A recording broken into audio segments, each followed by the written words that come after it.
Bonjour, merci encore. Bienvenue à Vie et Miséricorde. On est le 28 juin 2026. Alors, je viens parler de la place de notre environnement dans notre vie, dans notre quotidien. Amen. Alors, notre texte se trouve dans Acte 28, au verset 27, c'est dit, « Car le cœur de ce peuple est devenu insensible. Ils ont endurci leurs oreilles et ils ont fermé leurs yeux.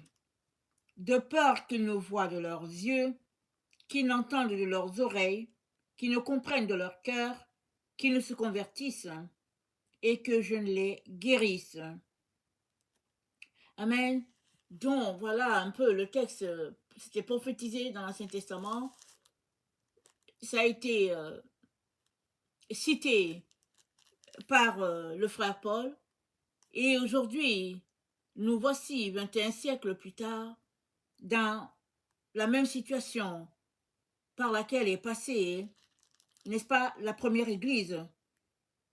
C'est que toute l'humanité se retrouve dans une situation, n'est-ce pas, de cœur endurci vis-à-vis de Dieu, d'oreilles bouchées, des yeux, n'est-ce pas, bandés, si bien que Dieu n'a pas cessé de parler, mais on n'entend pas.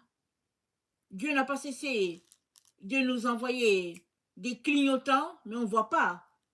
Et Dieu n'a pas cessé, n'est-ce pas, de nous attirer à lui, mais on est insensible. Pourquoi? Pourquoi toute l'humanité est-elle à un stade d'insensibilité?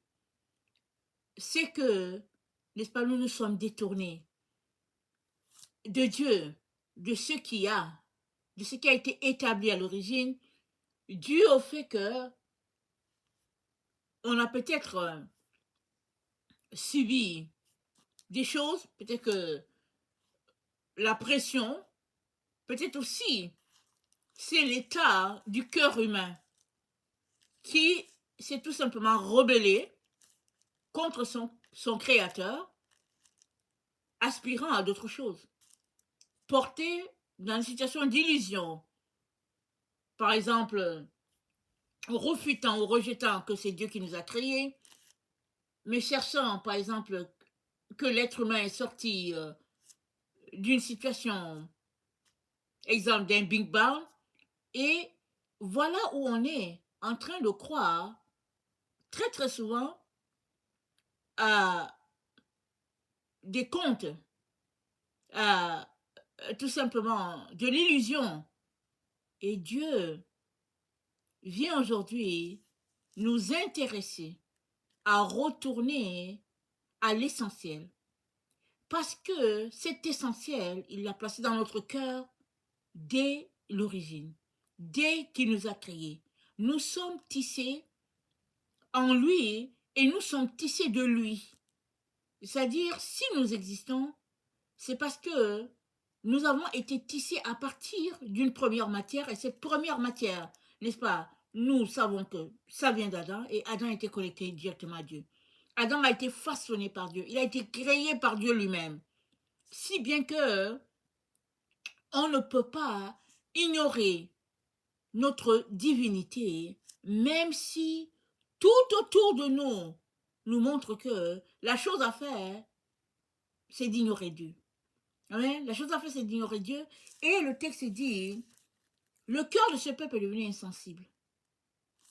Et si nous regardons dans Ecclésiaste 3, au verset 10, c'est dit, c'est le roi Salomon qui parle, c'est dit, j'ai vu à quelle occupation Dieu soumet les fils de l'homme. Il fait toutes choses bonnes en son temps. Même il a mis dans leur cœur la pensée de l'éternité. Bien que l'homme ne puisse pas saisir l'œuvre de Dieu, l'œuvre que Dieu fait, du commencement jusqu'à la fin. C'est-à-dire, on ne sait pas ce qui se passe.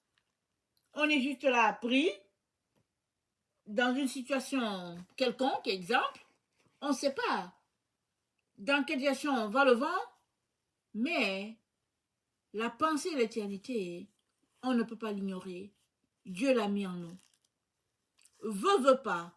Un jour ou l'autre, tu devras t'arrêter pour répondre à cette question.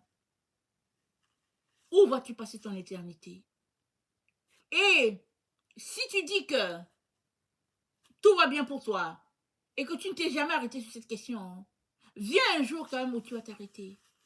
Parce que devant le fait que ta vie est finie et que tes forces te fuient, te voilà devant la réalité que tu ne peux pas continuer de fonctionner quand bien même tu aimerais fonctionner. Parce que la force, l'énergie qui t'a été donnée est tout simplement en train de se fader, en train de s'estomper parce que c'est le temps, n'est-ce pas, de rendre compte. Et Dieu vient aujourd'hui te dire, il a mis dans ton cœur la pensée de l'éternité.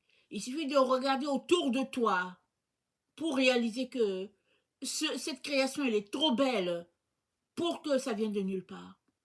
Il y a certainement quelqu'un en arrière de cela. Si nous, les êtres humains, sommes capables de créer, de mettre en place des œuvres extraordinaires qui étonnent l'être humain, à combien plus forte raison le créateur de l'univers a-t-il mis sur cette terre, n'est-ce pas, l'œuvre la plus extraordinaire, c'est-à-dire toi. Il t'a placé, il t'a créé, il t'a façonné, il t'a placé sur cette terre afin que tu reflètes sa gloire. Es-tu en train de marcher avec lui ou bien es-tu simplement pris dans le train-train de la vie, n'est-ce pas, perdu dans une sorte d'illusion, te disant que tu as changé les choses? Où en es-tu? Je viens, n'est-ce pas, t'encourager là où tu es à connecter à Dieu. Donne-lui ta vie afin que il déballe devant toi tout ce dont tu as besoin de savoir pour pouvoir marcher sur cette terre accomplissant ta destinée. Donne-lui ta vie. Et si tu lui as déjà donné ta vie et que tu es en train de courir ça et là après un avenir meilleur, alors je viens te dire, arrête-toi, reconnecte à ton Dieu, n'est-ce pas? Parce que l'avenir meilleur est entre ses mains. Et l'avenir meilleur, n'est-ce pas, auquel tu aspires, ce n'est pas dans l'argent, ce n'est pas dans le fait d'avoir un grand nom, ce n'est pas dans le fait de voyager, ce n'est pas dans le fait d'avoir de grosses maisons. L'avenir meilleur que Dieu a pour toi, c'est le fait que tu as donné ta vie à Jésus et que tu es en train de marcher intimement avec lui. Parce qu'à la fin, ce qui va compter, c'est que est-ce que tu as entretenu ta relation avec lui? Est-ce que tu as un temps, est-ce que tu as passé un temps d'intimité avec lui? Est-ce qu'il te connaît? Amen. C'est là qu'il faut régler le problème. Alors, dans Matthieu 25, on nous parle de 10 personnes qui sont allées à la rencontre de leur sauveur. Alors, c'est dit que 5 étaient sages, 5 étaient folles. Les dites folles sont parties à la rencontre du sauveur à son retour, n'est-ce pas? Mais elles n'avaient pas sur elles l'Esprit de Dieu. C'est-à-dire, elles n'avaient pas d'huile. L'huile représente l'Esprit de Dieu. Et fait quoi? À la fin, elles se rendent compte que, tiens, elles n'ont pas d'huile.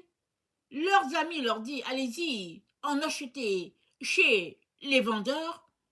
Elles s'en vont finalement. Au lieu d'avoir commencé à remplir leurs lampes dès le départ, dès leur point de départ, elles ont ignoré cela. Maintenant que c'est la fin, elles ont décidé de le faire quand même. Malheureusement, elles sont arrivées trop tard. Amen. Elles sont arrivées quand le maître, le sauveur qu'elles attendaient est revenu. Il est revenu, n'est-ce pas? En ce temps, elles n'avaient pas leur lampe pleine. Elles n'avaient pas de lumière. Et, cognant à la porte, cette fois-ci, elles voulaient, n'est-ce pas, entrer, souper avec lui. Mais il leur dit, je ne vous connais pas. Il ne les connaît pas. Elles le connaissaient. Elles savaient que c'est leur sauveur. Elles sont allées à sa rencontre. Mais lui, il leur dit, je ne vous connais pas. Regardons le texte dans Matthieu 25. Et il leur répondit, je ne vous connais pas, dans Matthieu 25, verset 12. Et au verset 13, c'est dit, veillez donc puisque vous ne savez ni le jour ni l'heure. On ne connaît pas le jour du retour de notre Seigneur. On ne connaît pas l'heure, n'est-ce pas, à laquelle il viendra. Mais la parole de Dieu nous dit une chose que nous venons de lire dans Ecclésiaste, c'est que Dieu a mis dans nos cœurs la pensée de l'éternité. C'est-à-dire, à partir du moment où tu quittes le stade d'enfant, entre guillemets, et que tu entres dans l'âge, soit appelé adolescente ou bien en train de marcher dans l'âge de jeune adulte, à partir de ce moment-là, n'est-ce pas, tu es tenu responsable de régler ce problème-là, de rencontrer ton Dieu un jour. Alors, on court ça et là, et aujourd'hui, bien sûr, les réseaux sociaux, et puis vraiment, il y a tant de choses qui nous distraient, qui semblent importantes pour nous, mais Dieu nous dit, s'il y a une chose qui a de plus important, c'est ta relation avec Dieu. Donc, veille sur ton environnement pour que ce ne soit pas l'environnement qui prenne le dessus et que ta relation avec Dieu prenne un coup. Amen. Veille sur ton environnement, de telle sorte que l'environnement soit tout simplement secondaire. Que ce ne soit pas ton environnement qui te dicte quoi faire et que ce ne soit pas ton environnement qui organise ta vie. Que ta vie soit organisée comme Dieu l'a établi, c'est-à-dire, il a mis dans ton cœur la pensée de l'éternité. Et ça, c'est dans le cœur de chaque être humain. Un jour, tout le monde, nous nous retrouverons, n'est-ce pas, à répondre à cette question, tôt ou tard.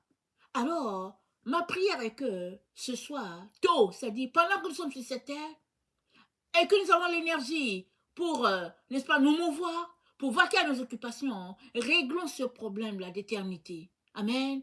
Et Dieu veut nous aider à cela, c'est-à-dire nous aider à bâtir notre intimité avec lui. Amen. Que le Seigneur bénisse sa parole et que sa joie soit notre force en ce jour. Amen. Alléluia.